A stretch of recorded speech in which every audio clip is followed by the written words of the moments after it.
Hey everyone, welcome back. In this video, I'll show you how to fix the 7-Eleven order not going through issue. First, check your internet connection and make sure that it is stable during the ordering process. Next, verify your payment method. Make sure your card details are correct, your card is not expired, and you have enough balance for the picture. Then you should also confirm that the store you selected is available and currently accepting mobile orders. Then swipe up from the bottom of your screen, look for the app, swipe it away, completely closing it, wait for a few hours and reopen it. Then try placing the order again. Then head over to your app store or your Play Store and make sure that your 7-Eleven app is updated to the latest version to avoid ordering errors. If the issue continues, try removing your payment method and adding it again.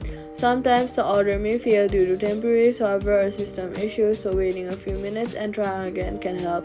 That's how you fix the 7-Eleven order not going through. If this video helped you, do not forget to like, subscribe, and turn on notifications so you